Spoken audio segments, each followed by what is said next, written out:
Lefkowitz, the host of Dave's Gone By, and I thank you so much for listening to this archive episode of the show.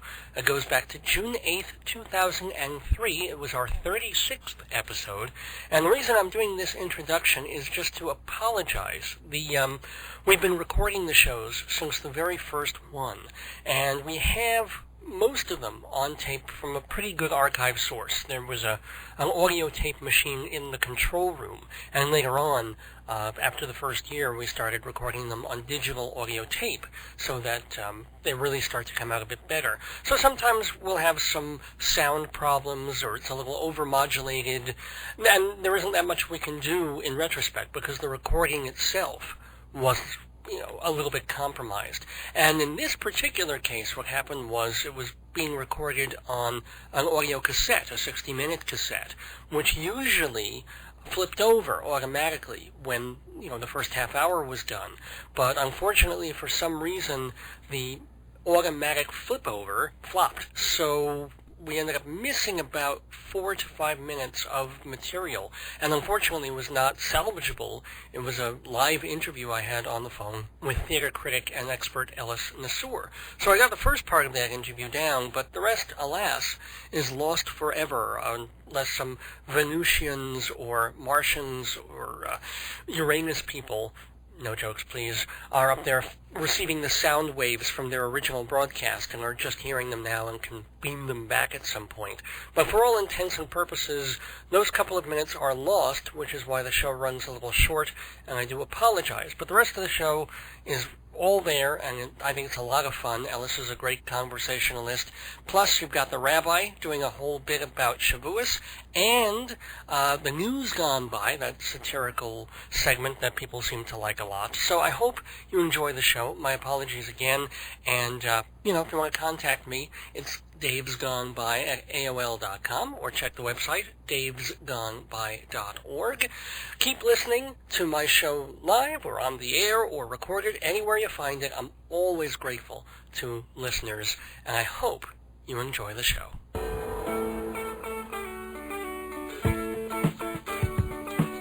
The following program is brought to you by Total Theater Online. The views expressed do not necessarily represent those of the staff or management of WGBB. You're listening to the station that serves your community, 1240 WGBB. And now it's time for Dave's Gone By with David Lefkowitz. Good evening, everybody. Welcome to Dave's Gone By. Welcome to an hour of talk radio, comedy, music, interviews, rants and raves, chants and daves with your host, Dave Lefkowitz, radio personality, theater critic, journalist, and humorist. That's me, back once again at the mic for the 36th episode of this program. Is it one of the last? That's been the raging question the past 2 weeks, as complete chaos has ruled this radio station. So many things all imploding at once, too many blind people all touching different parts of the elephant, and then reporting back on the condition of the whole animal. So here's where it stands in the continuing soap opera as the WGB-Bleeds. When last we checked on Lansdowne Avenue, station manager Joey had all sorts of quarrels with management. The usual employee versus owner stuff, disagreements about money, workman's comp, lack of support, lack of appreciation. "How could you treat me like this?" says Joey, "after all I've done for you?" "Ah, so," reply the owners, twirling an abacus, "but the liver throws both ways. You bring in no advertising, no sponsy, no dala-dala. Many shows very bad. Crazy Christian crap. Black people screaming about Jesus for 2 hours. Angry Jewish bastard on Sunday night say stupid thing. He bad man. He make fun everybody. GBB so bad, when we offer to satellite radio, people pay subscription not to listen." But seriously, soap opera digest aside, this long-simmering feud between the people who own the station and the people who run it came to a head last week, and station manager Joey got the axe. She left, with engineer Paul, my Sunday engineer, quitting as a gesture of support. Well, hell, companies have turnover all the time. I used to work at Playboy magazine. Yes, no jokes. Playboy.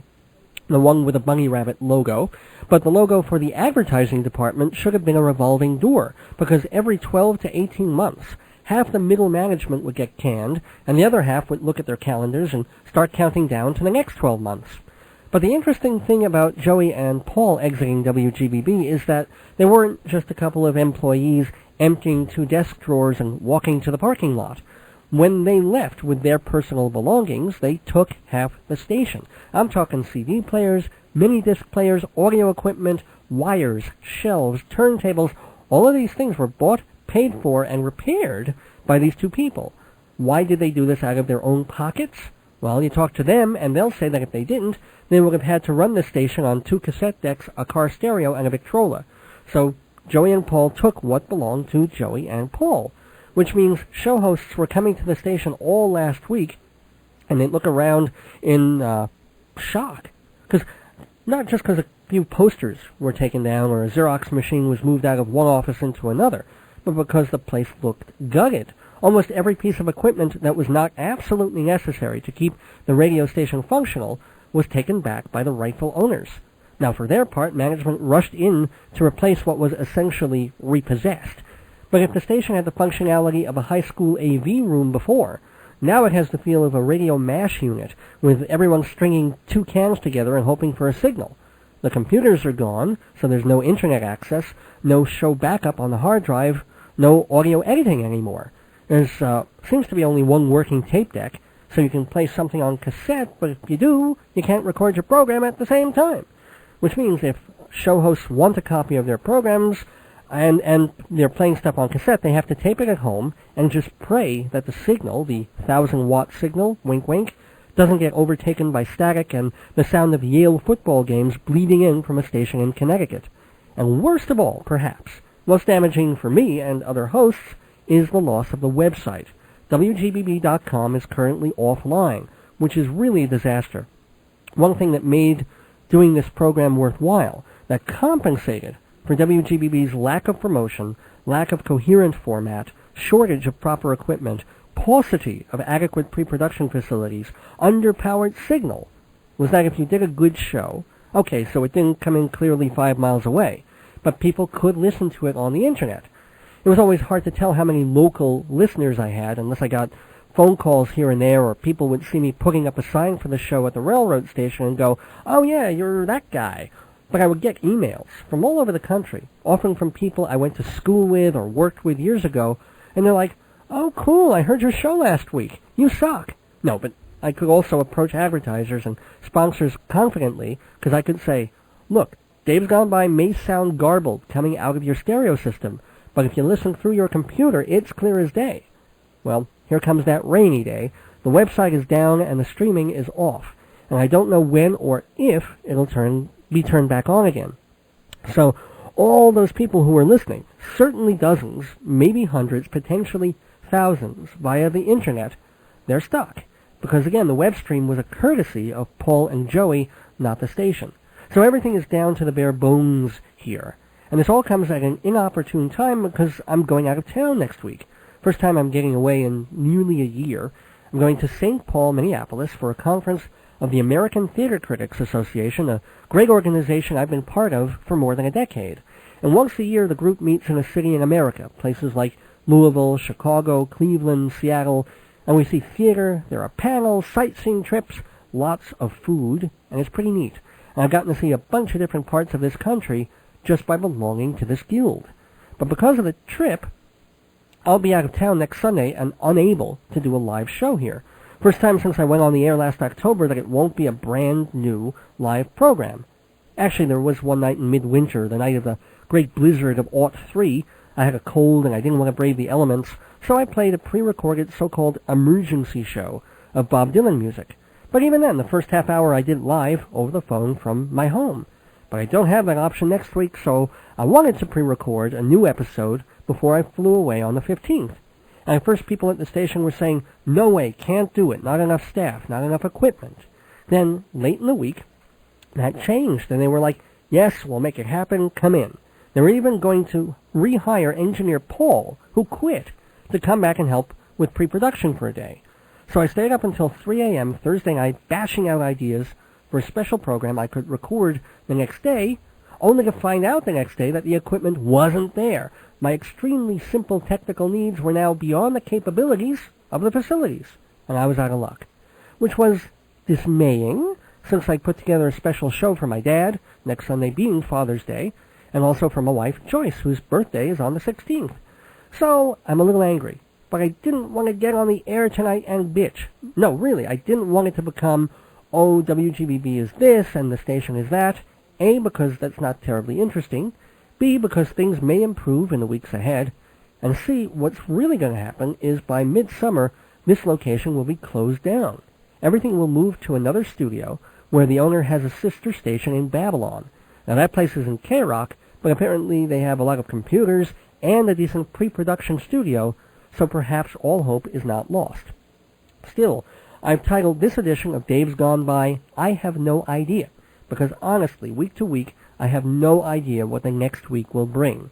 I don't know if the June 15th show will be the Dylan tape or a different tape. I have put together at home, rather, with the most basic little equipment, a compilation show of appearances that I had on other programs on WGBB, like Teen America and Joe Salzone Live. I think that's what will be played next week, but I'm still not sure. I don't know if the station will be running. Or the week I get back, June 22nd, I'm supposed to be live, but who knows what, if anything, I'll be doing. But I am here tonight, and I'm going to do the best show I can, and I don't mean that facetiously. We have a lot of good stuff to get to. So good. I'm sorry that many of my usual weekly listeners won't be able to hear it. But those of you who can, boy oh boy, glue your earlobes to your car radios, push the antenna of your boombox into your U-station tube. You are in for a treat.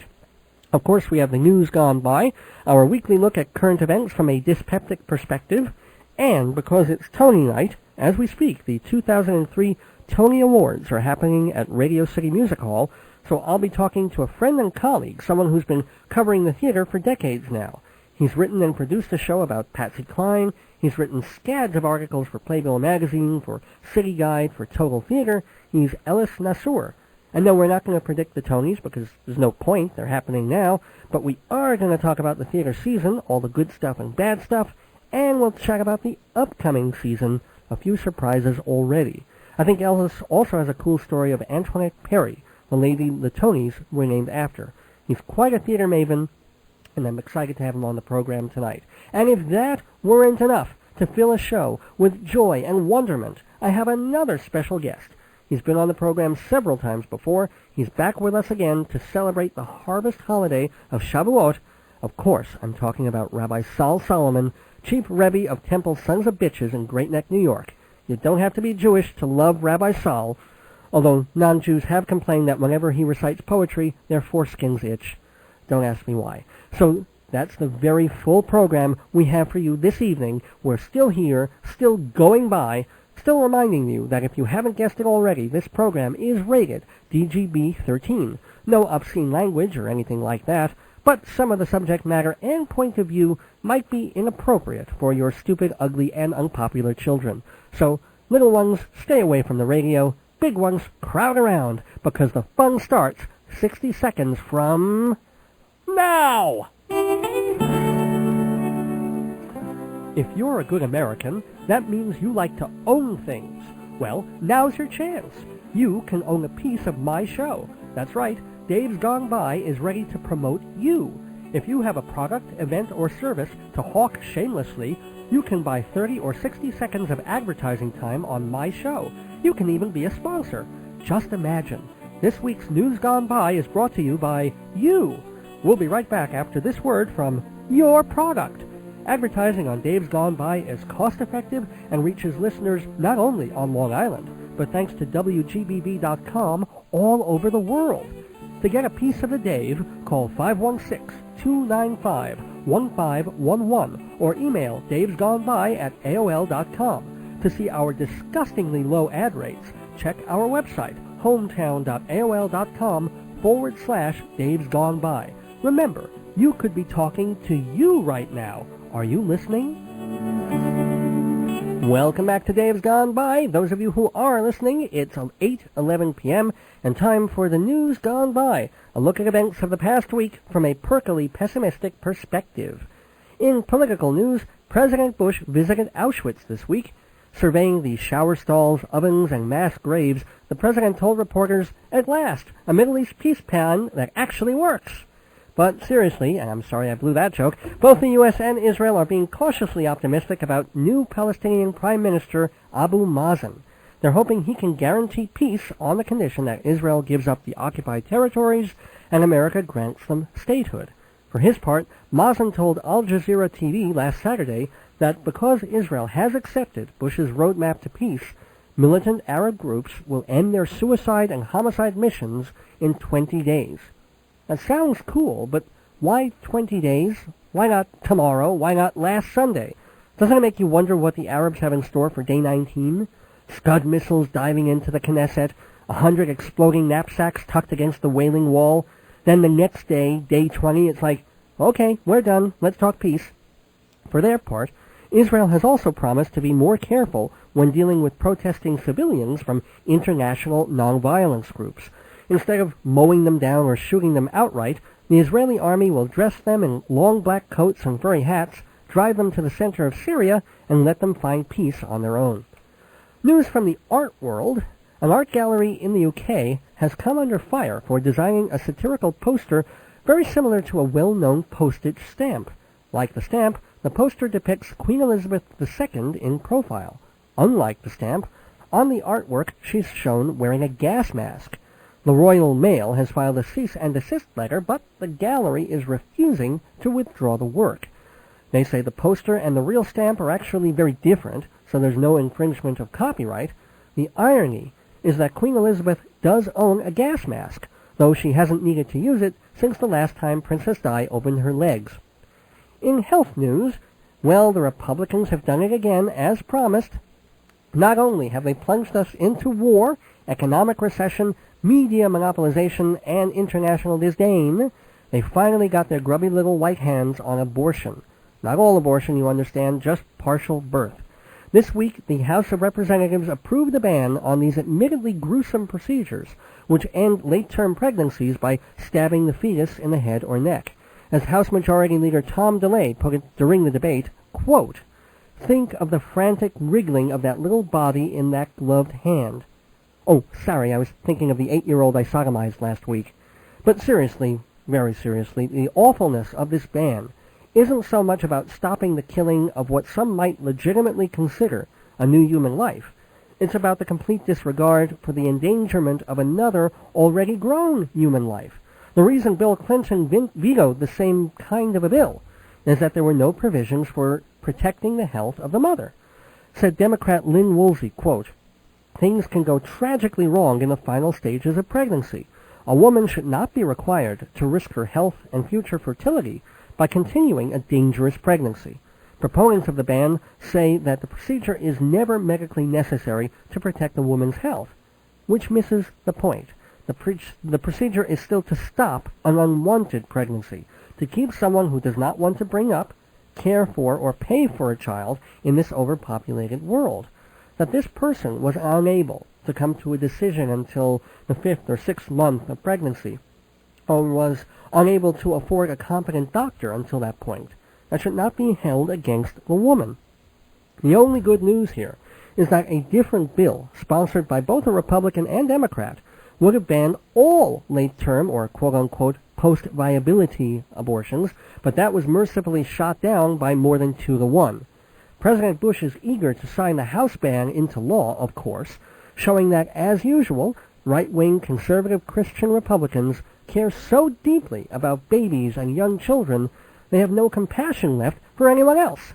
Show them a homeless and mentally ill person on the street, and they'll want to shut them up in an institution, cut off their welfare, and pray for them.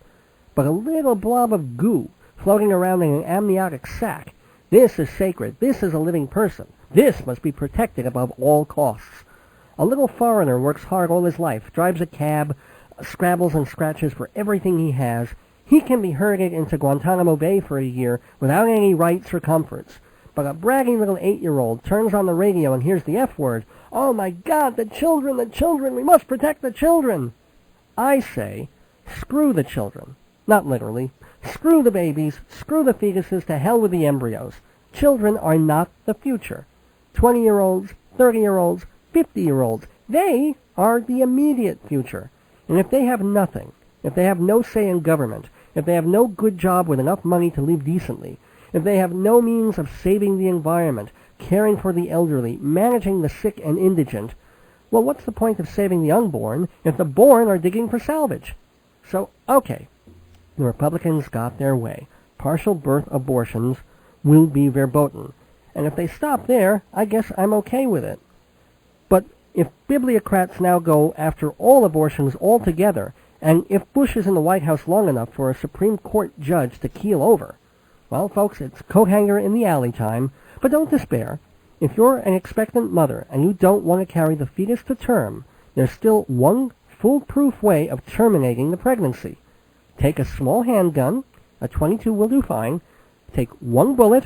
Now don't get ahead of me. You fire the bullet into the wall or out in your yard. Then wait for the gun to cool and carefully insert the firearm into your uterus. Push it all the way up the birth canal as deeply as it will go. Then take a few weeks and learn ventriloquism. Sell your house and move to Texas. Walk into any 7-Eleven or Piggly Wiggly and say, with your lips not moving, "Up against the wall, you white mother effers." Now don't run away. Wait for the police to catch you, and then tell them the fetus did it. Now they'll force you to bring it to term, just so they can put it on trial and give it the death penalty.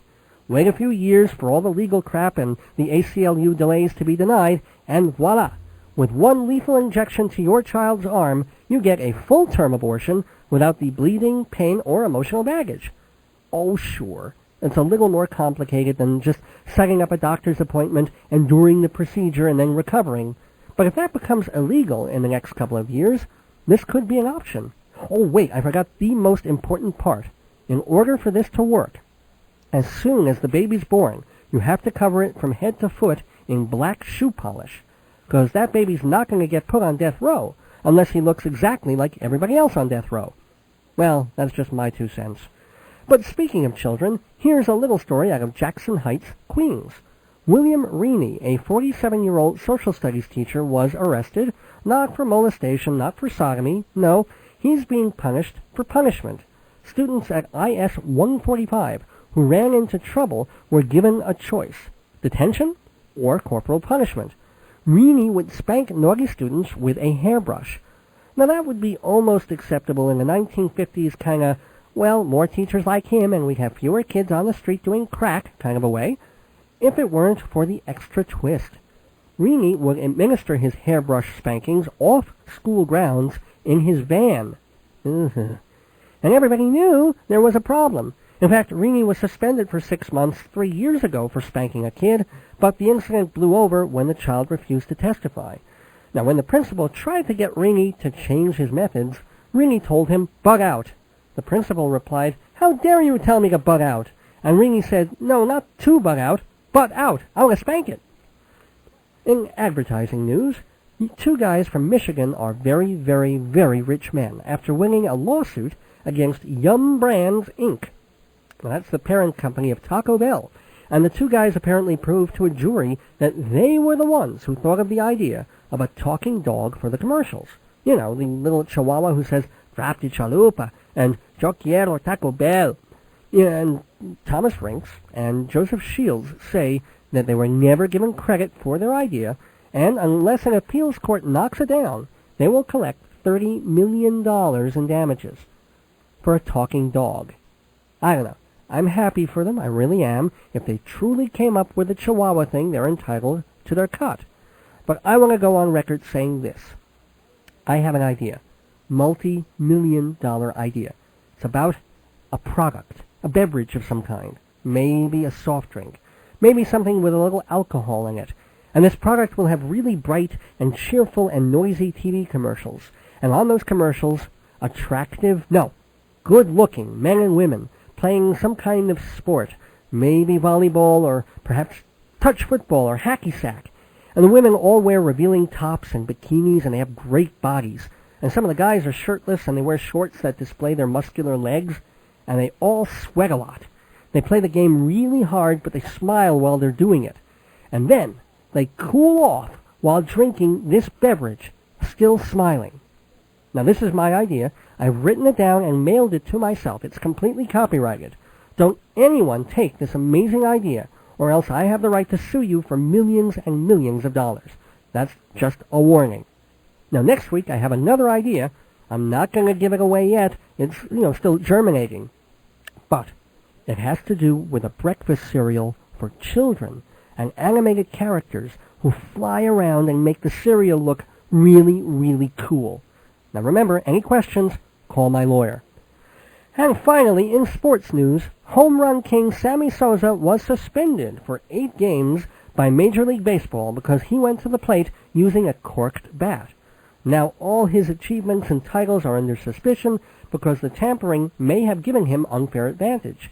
Stuffing the bat with cork apparently lightens the swing and, if you make contact, gives you a little extra pop.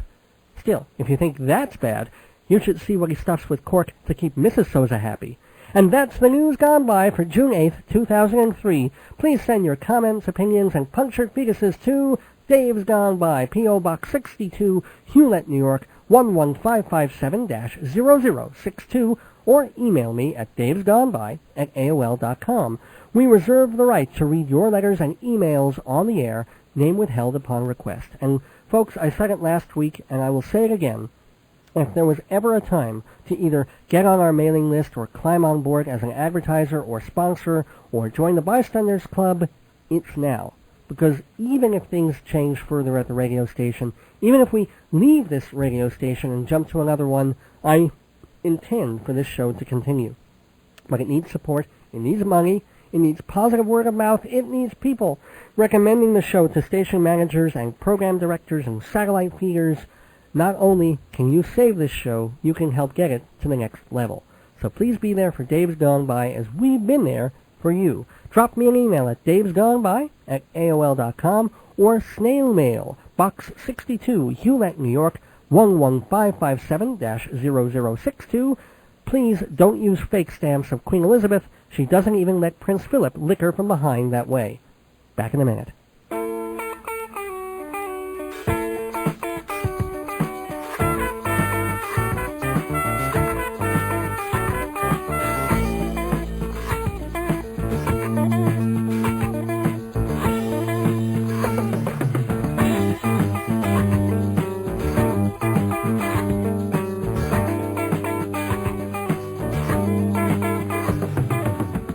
Pat Benatar has a fan club, Hudson Leak has a fan club, and I don't even know who the hell he is.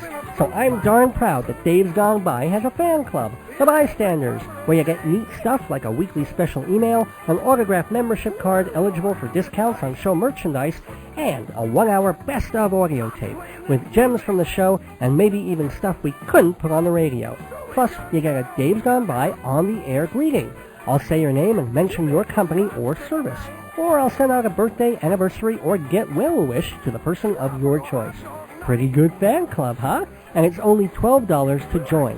For the email, the best of audio tape, the on-air greeting, just make a $12 check or money order payable to Total Theater and send it to Box 62, that's 62, Hewlett, New York, 11557-0062. And if you're joined by a PayPal, use the email address davesgoneby@aol.com. Welcome back to Dave's Gone By, 8:25 p.m. tonight, June 8th, Tony night. Radio City Music Hall. Tony's happening right now. Ordinarily, I would have tried to tell you if anybody had won stuff, but there's no TV here. We don't have our computer here anymore, so I can't Google it or do the Tony site or anything like that. But I do have kind of a lifeline to the Tonys, a good friend, a colleague of mine, a fellow who has done just about everything theater-wise that you can think of. He's written a musical, he's produced, he's written books, he's also written theater reviews and dozens of interviews with famous theater people. I'm not even going to introduce him anymore because I'll just forget the zillions of things I've already mentioned, and he's done a zillion more. His name is Ellis Nassour, and we're thrilled to have him here tonight. Hello, Ellis. About to tear the check up because I thought I'd get a great introduction, but since you said thrilled, the check's in the mail. I'm joining your fan club. Oh, thank you, Ellis. How are you doing tonight? I'm fine. The Tonys are underway. I'm giving it the pop test. I'm giving it the test my dad. When my dad and I used to watch the Tonys on those rare occasions when I was back home in Mississippi in June, I always said, let me see when he's ready to turn this thing off. and they're already kissing. Not only are the guys kissing each other, they're humping each other. Oh, dear. And we almost just had the first same-sex Tony wedding. Oh, my, what did that mean? What happened? The composers of Hairspray decided they wanted to get married. Oh, isn't that sweet? Yeah, I think it's very sweet. Yeah. Well, did anything win, by the way? Have you... Yeah, Hairspray's leading. They've won score, Mm-hmm. and they've won... what else did they win? They won score, and they won the first award. I don't even remember. I don't even remember what... I don't even remember what the first award was. They won book, and they won score. They won book score. Oh, cool. Well, yeah. I mean, Hairspray is...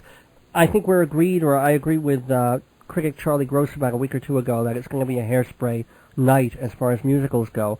We can talk pretty quickly about what we think the way the Tonys are going to go. I don't really want to spend the segment on that, but any thoughts about these Tonys or what's going to come along with stuff? Well, I think you're correct. That seems to be the way it's going to go. And what about in some of the more hotly contested races? Like well, it's going to be, certainly actor in a musical is going to be between Antonio Banderas and Harvey Fierstein, and I guess it's just about right now 50-50.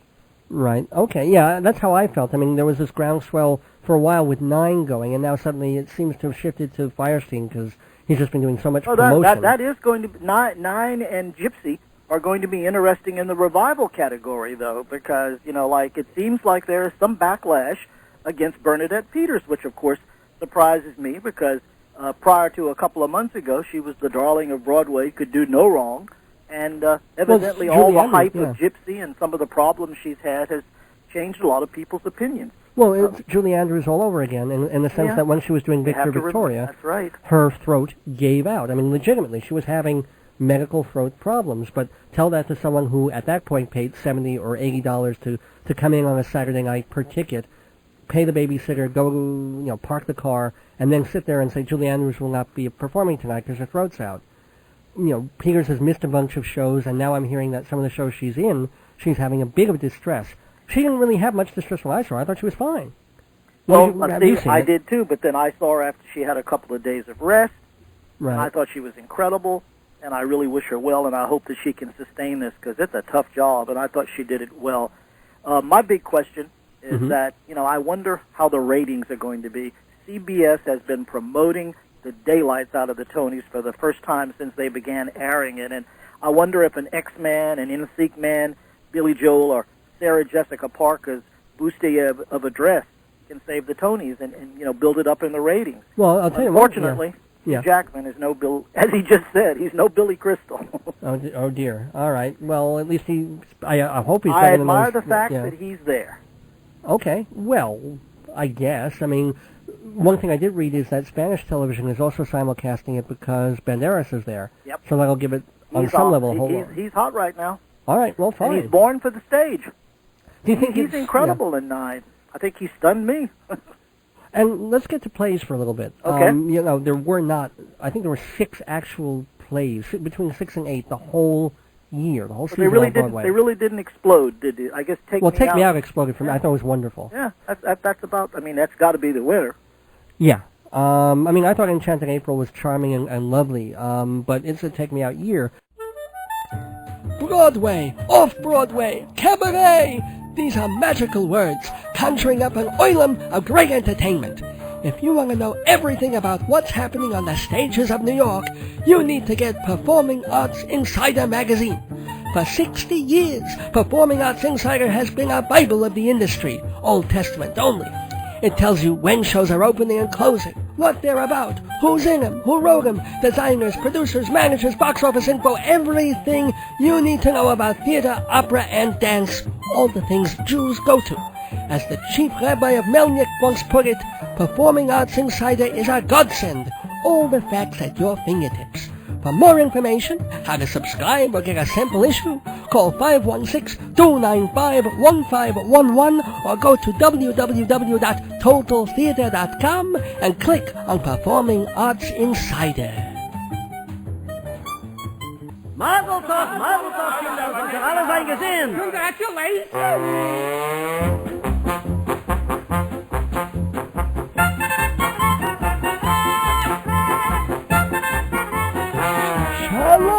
Shalom, damn it, shalom. My name is Rabbi Sol Solomon from Temple Sons of Bitches in beautiful Great Neck, New York. and I'm here this week because my very good friend Dave Lefkowitz asked me to come on his show, Dave's Gone By, and talk about Shavuoth. Now, everybody thinks this is some kind of minor holiday. It's one of the ones the Goyim never heard of. A Jew goes to his boss and says, "Boss, I need to leave early on Wednesday. It's the first night of Passover." "Oh, no problem. Have a good Seder."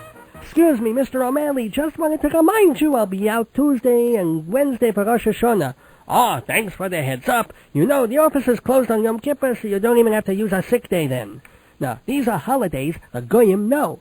And Jews know Purim and Simchas Torah and maybe Sukkot, but Shavuoth, that one goes under the radar even for secular Jews. If Shavuoth were a member of the Kinks, it would be bass player Mick Avery. Ray Davies is Pesach, Dave Davies is Hanukkah, but Avery may be a light fast day. But actually, Shavuoth is as important as any Jewish holiday for what it represents. First of all, the word Shavuoth comes from the Hebrew word for the number 7, Sheva, and the holiday comes exactly 7 weeks after the end of Passover. Now, at its core, at its essence, at its belly button, Shavuoth is a harvest holiday. It even has another name, Yom HaBikurim, which means the day of the first fruits, which is why it coincides with Gay Pride Day in early June. No, but Day of the First Fruits refers to farmers who would bring the first and best tokens of their seasonal harvest to Jerusalem. Farmers who lived closer to Yerushalayim would bring fresh oranges and tangerines and tangelos and the occasional watermelon.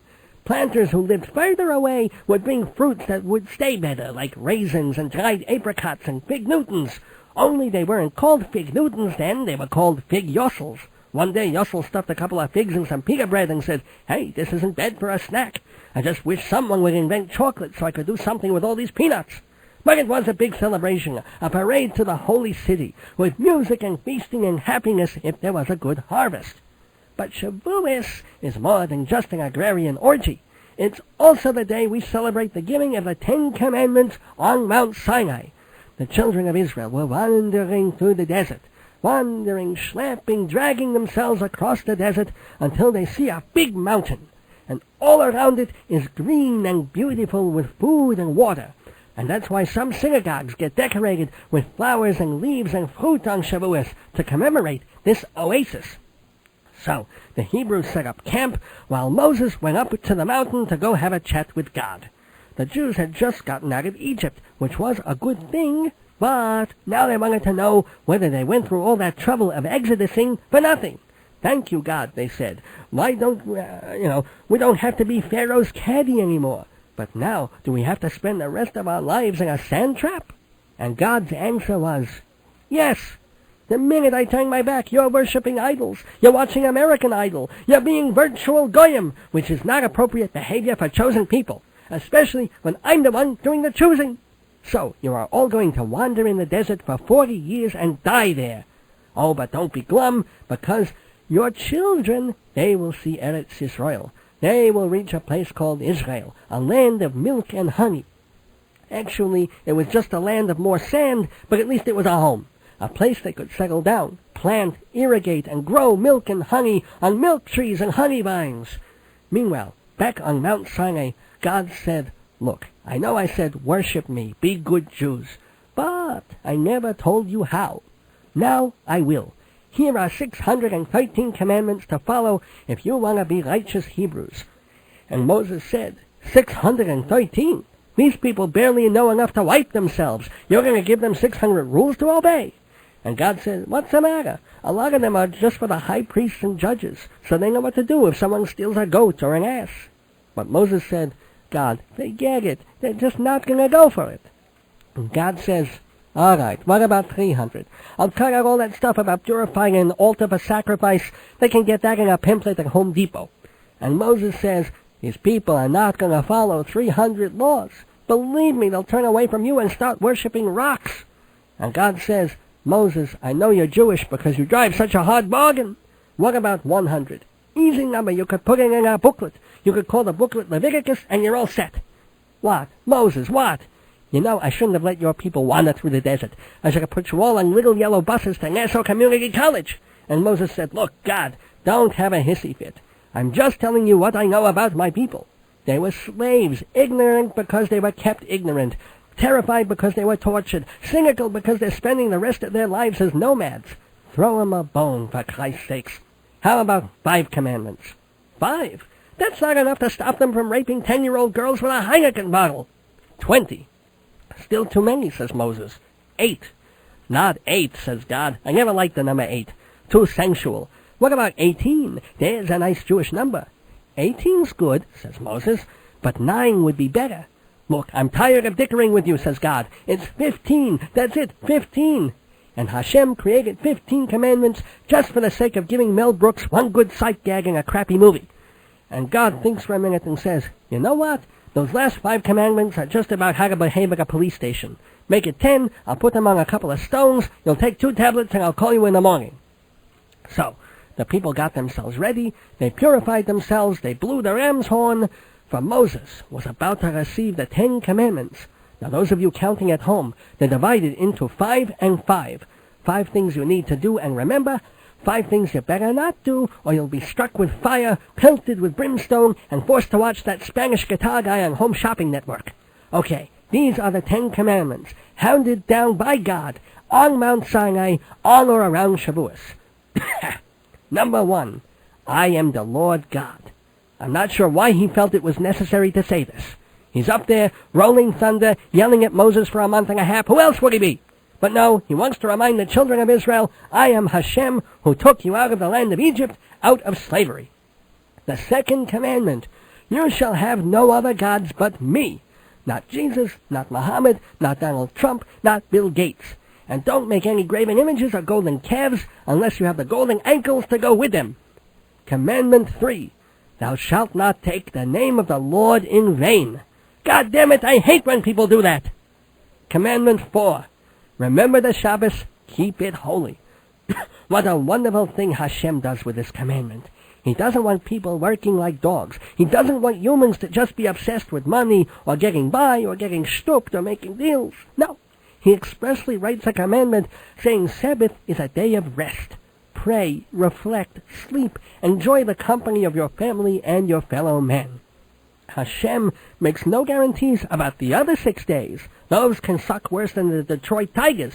But the 7th day, he rested, you rest. Another nice commandment, number 5. Honor thy father and thy mother. Be good to your parents. They spent all those years bringing you up, wiping your tuchus, listening to your terrible music, quietly disapproving of your women. It's time for a little payback. Take care of them when they're older. Be there when they need you. Program their VCRs if you have to. Bathing them is above and beyond the call of duty unless it really turns you on. Now come the nasty commandments, the thou shalt not batch. You've heard the do's, these are the don'ts. Number 6, thou shalt not kill. Perhaps the least listened to commandment of the Bible in the Bible, because every other page, someone's getting slain, someone else is being attacked by bears, people constantly getting stoned to death. How could all killing be forbidden, when the way everyone would exalt God back then was by animal sacrifice? It was okay to slaughter an innocent sheep, a goat, maybe a kangaroo if times were hard. Therefore, philosophers have interpreted this commandment to mean, thou shalt not commit murder against other human beings. Unless it's a war, a punitive strike, a death penalty, a military medical experiment, or you're a legitimate businessman selling objects that contain nicotine, alcohol, lead paint, or asbestos. Commandment number 7, thou shalt not commit adultery. If Beatrice Arthur were to come to your back door wearing a sexy negligee and using her most alluring come-hither voice, something like, hey, sweetie, wanna come play dreidel and give me a golden whirl? You should not do it. Fight the urge. Or, as this little poem I wrote puts it, don't take a chance, don't mess up your life, keep it in your pants or stick it in your wife. If you have a marriage that's iffy, here's something that works in a jiffy. She may be a misfit, but think of a brisket, and boy, that should give you a stiffy. And women, don't force your husbands to turn elsewhere for their nookie gazookie. Give them what they need. Take a tip from this charming limerick. A sly old man whispered to Lewis, you don't want to marry this Jewess. She eats like a horse, and you'll beg like for divorce, 'cause she only gives head on Shavuoth. Poets are truly the wise men of our age. But getting back to the commandments, we have 3 more. Engineer Joe is choking on his potato chips at the moment. All of these commandments now are fundamental to society. Thou shalt not steal. Number 8.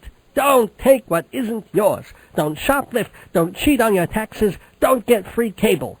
Well, maybe free cable because they're such gunnips. $100 a month for what? For shopping channels and Spanish people dressed like bees.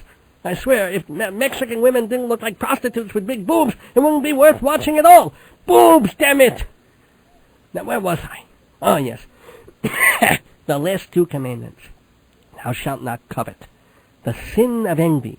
It's all right to be ambitious, but don't want what your neighbor has. Don't wish ill on people who have more than you do. And most important, don't take my stuff, because I know some people in the Russian mafia, and they'll pull up your testicles and use them for ping-pong balls, goddammit! Time for the last commandment. Number 10. Tablet 2, number 5. And it's, thou shalt not bear false witness. If you see a crime, tell the truth. If you're under oath, tell the whole story, and don't protect, don't hide, don't implicate someone who shouldn't be implicated. Civilization relies on human beings at their best under difficult situations. Not taking the easy way out, not being greedy when moderation is called for, not hurting when you could be helping. So this Shavuos, harvest the best parts of yourself, and try to obey the 10 commandments, or at least 8 of them. A little coveting here and there never killed anybody. A little disobeying thou shalt not kill here and there did kill somebody, so don't do that one. But the stealing of cable, maybe bitching at your mommy and daddy, that's inevitable. But do the commandments you can, and maybe, just maybe, your life will be better and more meaningful. Nah, just kidding. But it's a nice thought, isn't it? And it was nice of Dave to think of me on this holiday and let me share my teachings with you. I wish all of you a happy and healthy summertime. On behalf of myself, my dear wife Miriam Libby, and our children, Nehemiah, Josiah, Shlomi, Chana, Rivki, Yehuda, Moish, Yechezkel, Baruch, Avigdor, Yisrael, Hepzibah, Shaul, Aliza, Shimon, Gedalia, Naphtali, and Fred, by my first marriage. This is Rabbi Sol Solomon saying, Shalom Uvracha, from every one of me to every one of you.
Well, happy music for a happy holiday from the Klezmer Conservatory Band. Thank you, Rabbi Solomon. I hope this won't be the last time people listening to this radio station will get to hear you. As I said at the top of the show, hard to tell what the future will supply for Dave's Gone By. I think we'll be here till the end of the month. After that, I have no idea. The program may remain with WGBB, or go to another station, or just on the internet. Lots of options, but you can help.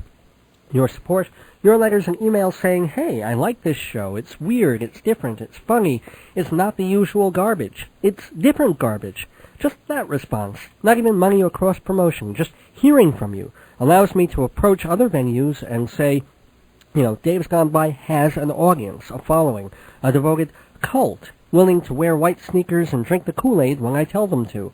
All you gotta do is email me at davesgoneby@aol.com, davesgoneby, no apostrophe, at AOL.com. And that's also the best way to find out when and where this program will be on. If you tune in next Sunday night or the week after and you don't hear me, don't automatically assume I'm gone. Maybe we move to a different day or time. The best way to keep track of the show is email me at davesgoneby@aol.com, or check the website, hometown.aol.com/Dave's Gone By, and we'll let you know where and when the next program will be. And if you really want to support the show, you can still become an advertiser or sponsor. Remember, it doesn't have to be on this station if you tie in with the program now. That makes it even easier to syndicate and get more listeners, more exposure, more avenues to advertise your product or service. So, email me about that too, or call 516-295-1511, area code 516-295-1511.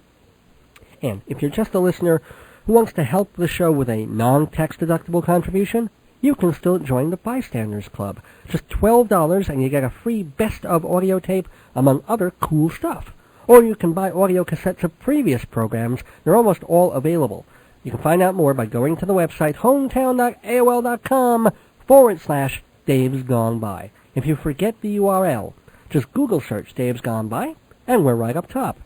Again, I apologize for the radio station's website no longer working and the live stream no longer being operational, but that's just where we're at right now. Maybe that'll change. And it's worth checking every few days to see if they switched it back on again. WGBB.com, but I wouldn't count on it. What I was able to count on tonight was my special guest, Ellis Nassour. I thank him so much for sharing his Broadway thoughts with us. Thank you to Rabbi Sol Solomon. A most happy holiday to him and his 115 kids. Thank you, Engineer Joe. First time Joe's ever done the live engineering on a show on Sunday night. He's done a great job, and I thank him for it. He's one of the 3 employees left at WGBB.com. So definitely happy to have him, here with me, at least for the next few shows. And speaking again of the next show, it looks like it's going to be an audio tape that I did, a little bit low-quality fidelity, but still worth listening to, of my appearances on 2 shows that are no longer... Well, no, Joe's show is still on. It's an appearance I did on his show back in November, where we're talking pre-war about the imminent war. Kind of interesting there to hear things in retrospect. And then, in the midst of the war, just as we realized we were really winning it, I was on a show called Teen America, when that program was falling apart and just about to go down the tubes. So they had me on because I had nothing else to do. And it was pretty cool. We took phone calls and talked about what was going on at that time. So give it a listen next week. It should be pretty interesting. And it's never been played on this program. It was on GBB at other times of the day. And as I said, I'll be out of town, but I should be back on the 22nd. I want to thank my wife, Joyce, my support system, while GBB has been on life support. And since I won't get to say it on the air next week, happy birthday, honey. I love you.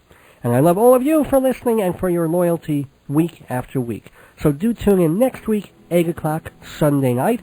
A repeat, yes, or not a repeat, but a taped show, but it's still me, still new stuff you haven't heard. And I'll be back live June 22nd with stories to tell from the Twin Cities, more comedy, more music, more yakety-yak. Until then, don't miss your days going by. This is Dave Lefkowitz. Good night. Stay hopeful.